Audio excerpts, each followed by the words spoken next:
Alright, today we've got a Country Aire fan, Country Aire from coast to coast, and this is a model S10 fan manufactured by Lakewood Engineering, and it's not too old. It's got a 5-digit zip code, so it's supposed to use 0.6 amps. We may care about that later. And there's some information, 5.7 amps, and some more information about the manufacturer. So the complaint for this fan is it would run for a little while, then it would slow down and stop, and if you jiggled it, then it would work for a little while, then it would stop again. Plugged it into my voltage or my current limiter to make sure that I didn't burn anything up by plugging it in, and turn it on, and I've got nothing. First place I would normally look, well, there's two places. Start at the power. I'm going to turn it off here. Start at the power always, and I would check the plug, and this plug has been replaced, and it may not have a knot in there to protect it against pulling out, but I have no reason to suspect it at this point. But then the next place I would check would be in this switch, because we see a lot of these go bad over time. And but if you look at this one, you notice it's riveted and not screwed, and so as soon as we open that up, we've got to replace it or find some screws to fit the holes. So probably the easiest way then to start troubleshooting this. Again, it's got nothing, so I don't know what the jiggling was that caused it to come on, but I can't get it to come on. So, easiest way to do this is with a non-contact voltage detector here. So, what this does is when this gets next to power, it lights up. You can sort of see that it lights up, and turn it off, on, so there is power going through the cord up to the point of the switch, and there's no power after the switch, but I turn the switch on and there is power. I follow the power along the wire, and it looks like we've got power all the way into the motor. Now, with the switch turned on, one other thing I'm going to do, check for resistance. So if I connect the prongs of the cord together, we should get some kind of resistance back through the motor. And if I don't, it means that there's an open circuit someplace. Now remember, the cord is on, so I know electricity made its way all the way up there. But if I push these together, obviously there's continuity, there's no continuity. So something inside the fan is open. And the only way to tell that is going to be to open it up. Kind of eliminated the couple easy things, it being a plug or a switch. So see how we get this open. We're going to be real careful because, like I said, it's pretty. Alright, so the back is welded on, the frame is welded on, so we're going to get at this from the front, and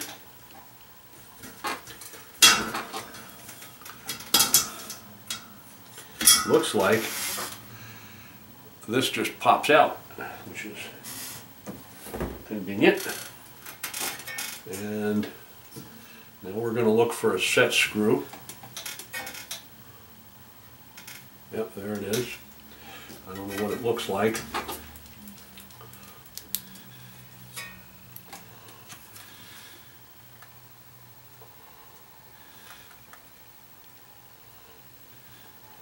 always before torque, so it looks like it's a Allen head.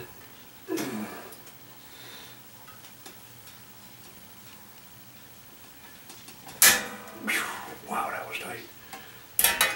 I do not know if yeah, I did. Okay. Good. I got it loose. So, yeah.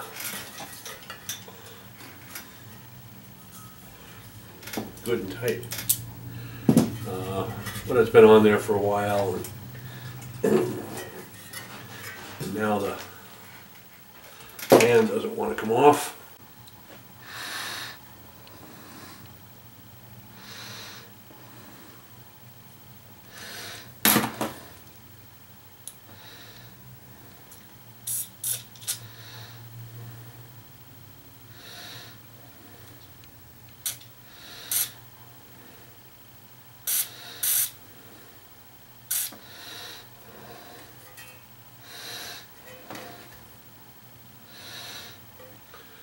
This, as of right now, this guy is not coming off. I don't want to wreck it.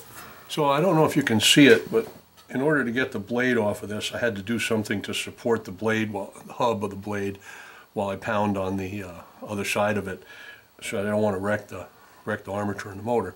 So what I did was I've got this heavy-duty steel L bracket, and I cut a groove in it, and I was able to get that nestled around the shaft. You can see it's under the flange there, and I'm going to do something to support the other side of it that I have sticking out there, and then we're going to take it inside and we're going to whomp on it, and hopefully, well, not hopefully, it's not going to damage the blade, and it's not going to damage this beautiful case, because we want to keep that as nice as we can. So that's the plan, and I'm sticking to it. Alright, so I was able to build a steel stand to fit around the shaft under the flange on the blade to support it, so that and to hold the motor up off the ground, so that when I whack on this, it will drive the shaft back out of the hub without hurting the motor. I turned this on for the last tap because I wanted to catch it. So that's it. So look at what I built.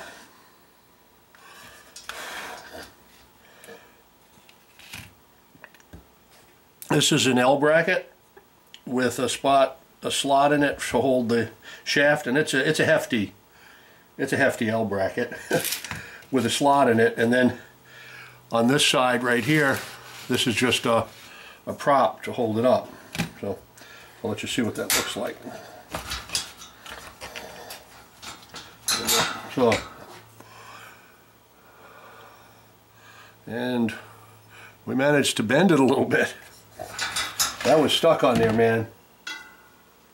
And I don't know why. We're going to clean it up real good and make sure that it doesn't slide on that hard when we put it back together. Okay, I'm back. We had a heck of a time getting the blade off of this, but I was finally able to do that. And so looks like now we can see how hard it's going to be to get the motor halves apart, so that we can figure out if it's possible to save this motor. I didn't realize it was starting to come apart already. This is good. This means it wasn't necessarily pressed very aggressively together. But I don't know if they had thermal fuses back in the days that they built this, so we're going to have to hope that they did.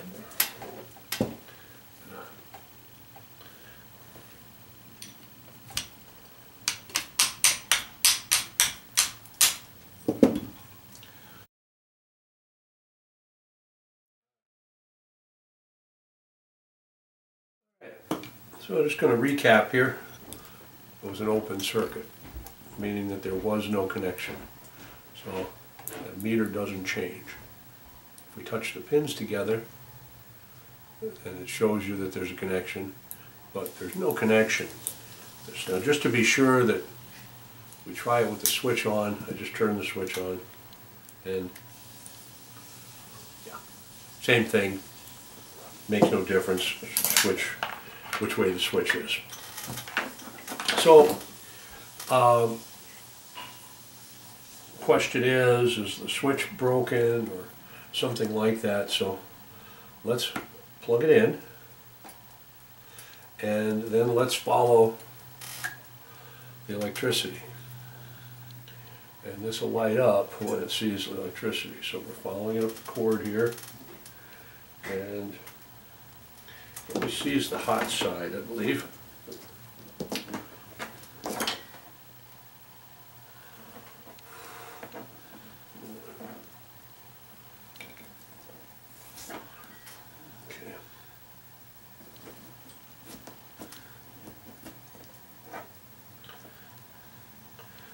We still have electricity coming through the cord and switch, and it must be in the on position, but we have electricity coming up here. As a matter of fact, if we get even close to the coil, you can see this thing lighting up. Alright. If I turn off the switch, so again, I have power coming up here, and looks like there's still power in the cord and power in the coil. Now, how can that be, you would ask? Well, remember I said this senses the hot side? So this switch must be switching the neutral. Let's turn it around. This is not a polarized plug. So hopefully I turned it around. Well, I didn't. Okay, I'll turn it around. There we go. Okay. So now, notice when I turn the switch on and off,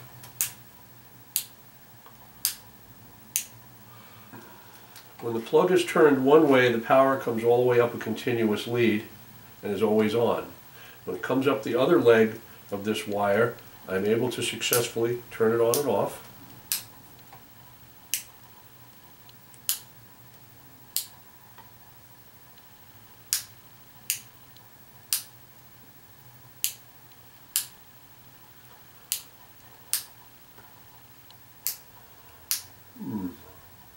I'm not able to successfully turn it on and off. So, notice here, on off. I track that wire through here. It's kind of bunged up. You can see where, if we zoom in, we can see where the wire got kind of bunched up. And the wire may be open here. Let's try this one more time. So, on.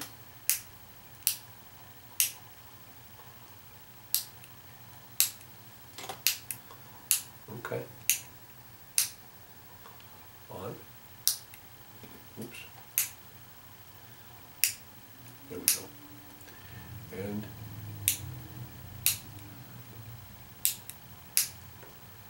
nothing. All right. So my guess is that there's a split right here in the wire. If there isn't a split in the wire, and it's good all the way through the or all the way into the coils, then there's a problem somewhere in the coils. But let's gamble on there being a problem right here. So it's going to be a tricky devil because there's not a ton of room inside here to do two electrical connections. but I have an idea about how we might be able to get it done. So I'm going to cut this. I'll unplug it, even though it's turned off. I'm going to cut this. There we go. No choice really but to do that. And then,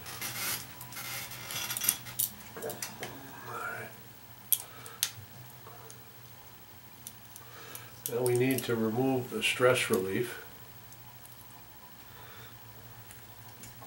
There we go. And we will reset it once we figure out what our cord solution looks like.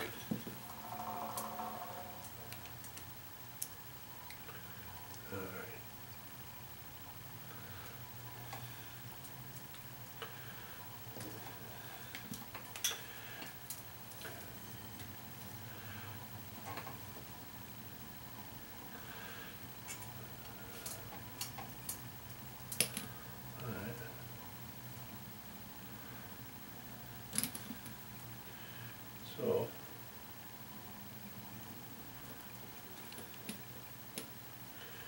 I will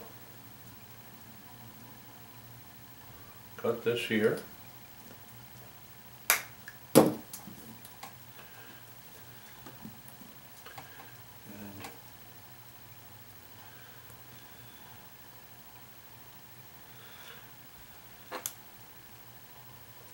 we'll split it. I split it quite a bit.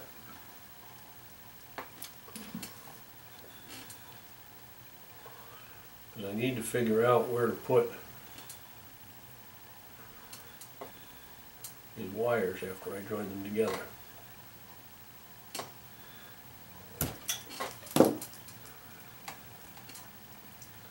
So we'll get that one.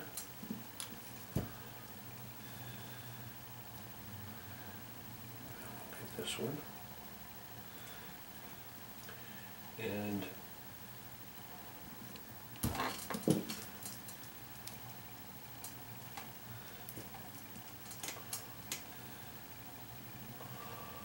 now we're going to do a test which will tell us whether this is going to work or not. And that is, remember I said these have to be connected, so if these wires here aren't connected, then it's broken somewhere inside the coil and it's game over.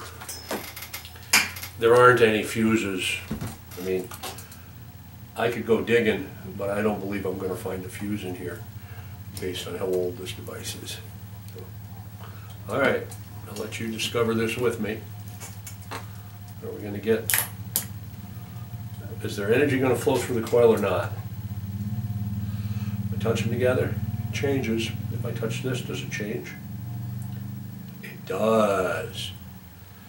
That tells us that this coil is still good. And we'll do the same test in just a minute with the tire to make sure everything's okay.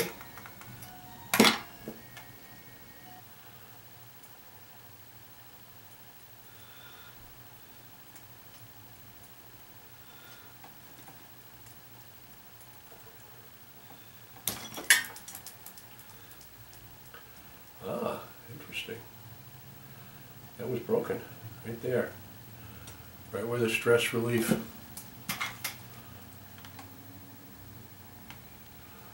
went into the housing, it was broken. And that could be from bending back and forth, you know, I mean, metal fatigue is cumulative. So if it takes, 10 times to break a paper clip and you bend it 9 times today and 1 time a year from now, it's going to break. So your electrical cord is the same way. Over time, if the same area gets flexed over and over again, which is right by that strain relief, over time, the inside wires just break. So, and that's what happened. You can actually see on here where it was sparking inside the wire, but you can see it got hot. We're going to take that off because we don't want that inside our, we don't want to make a connection with that if it's all oxidized like that, all burned. So just take a minute here, little clip. There we go. And we'll do the same here.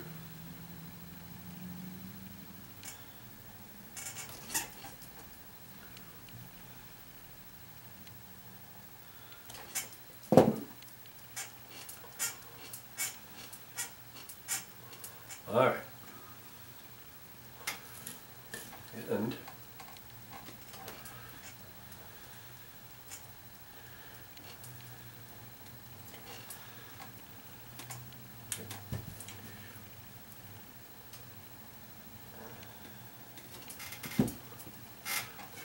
so if we're going to put these together, we probably want to put it through the hole before we solder it. And I am going to solder it.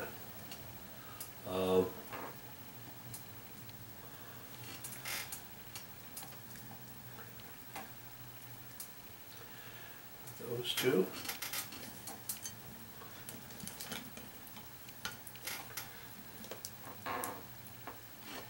And these two. I just need to grab the soldering iron, and I'll be right back.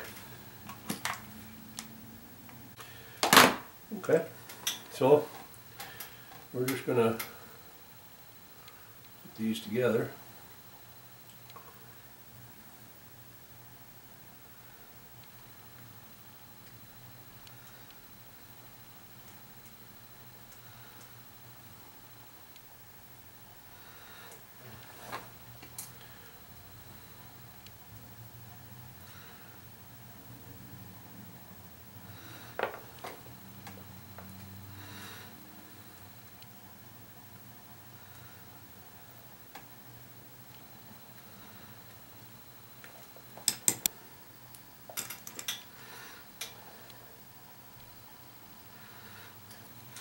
So now we're going to repeat that same test and see if there's continuity between the plug on the plug, and there is not now, but if I turn it on,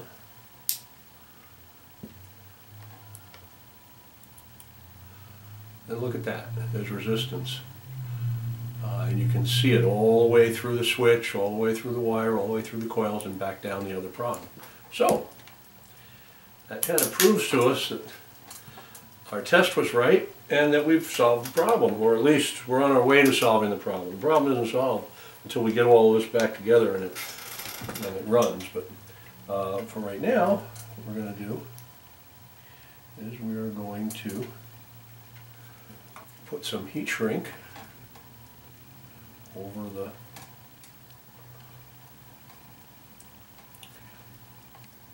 solder joints to protect them and insulate them.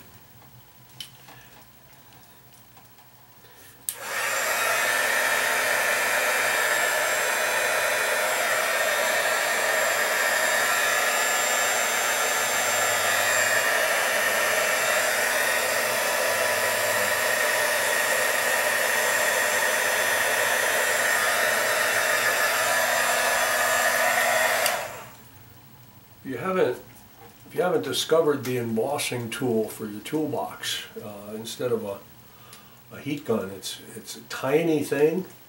You can put it away after you use it, so it's not big to carry. It handles shrink wrap and myriad of other things that you'd like to heat up.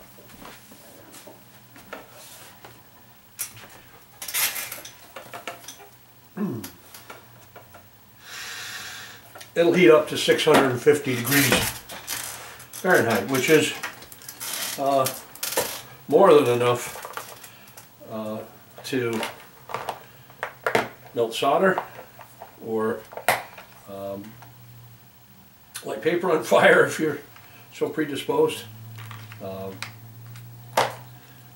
Not that I do either one of those things with it, but it's nice to be able to have that in your toolbox and have it not take up a lot of real estate. So, all right, now I'm going to kind of double this up, and I'm going to push it further down over the wires here, because we want to be sure these stay put right where they are.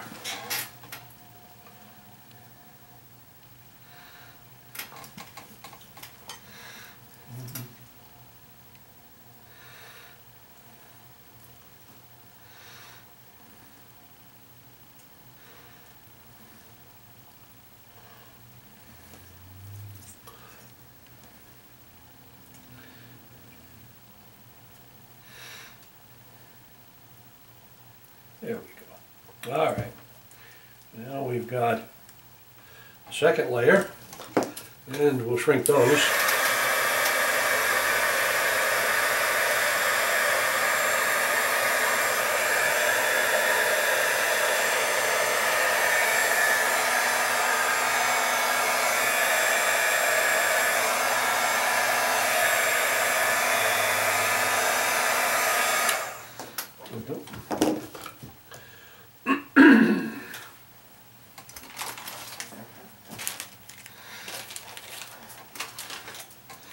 And then we need to make sure that those behave while we're in the. Need to make sure they behave while we're in the motor. So what we're going to do is we're going to get some little tiny zip ties, and we're going to zip tie them like this.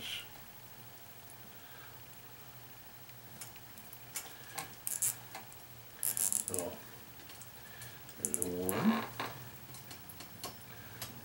Put it right there.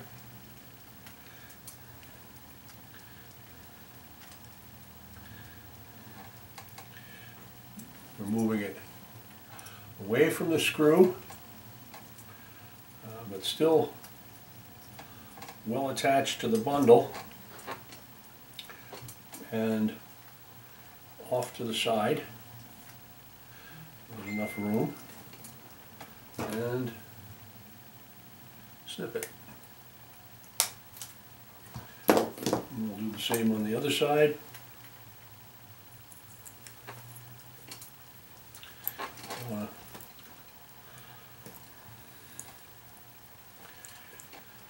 We're just about ready to put the halves together on this motor.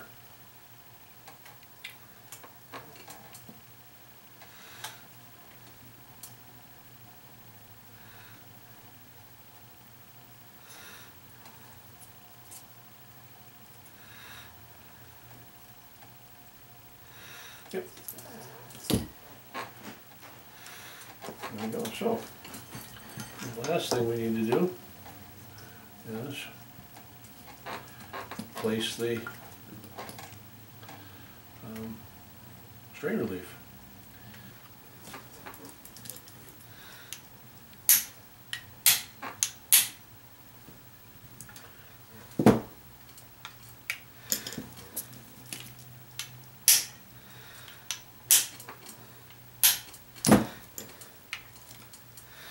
Now what are you going to do?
is much easier to put together with the blade off it. Much easier to put together with the blade off it. Did you notice that?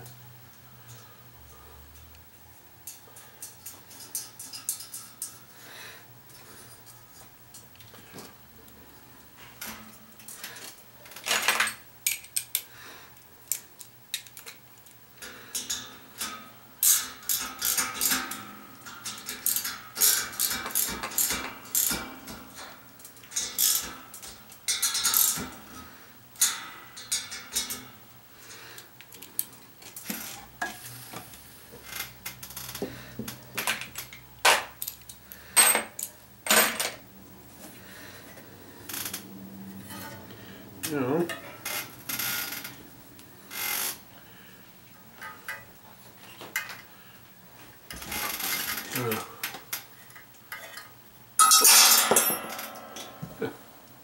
trick of the trade, I'm going to try to get this started before I actually position it on the shafts, so it's easier to work with. And all that goes on so much easier than it came off. We're almost there. We're almost there. I don't know what that noise was.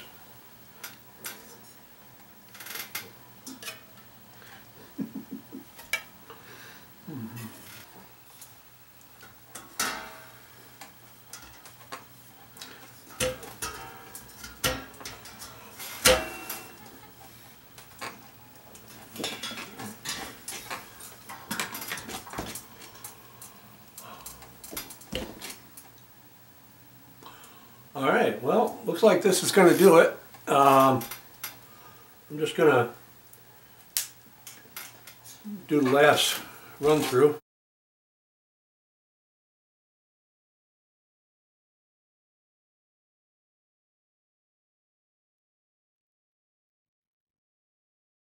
So this originally came in with a complaint that you had to jiggle it to make it work, and it would slow down and then stop, and maybe jiggle it and it might start again. I couldn't get it to work at all. So we went through troubleshooting, and it was open. There was no connection between the cord and the coil in the motor. And we traced it down to right by the strain relief, which goes into the motor. We had to take the motor apart to replace that part of the cord. We did that. We got the halves apart and replaced the wire. That does it for this one. Thanks for stopping by. Who knows what we'll get next time. Hopefully I can get some of the backlog I have released out there. I've been fixing stuff and I just don't have time to go do the video. But, it's okay, because if I'm doing my job right, nobody's watching them. Hey guys, thanks for stopping. We'll see you next time. Have a good one.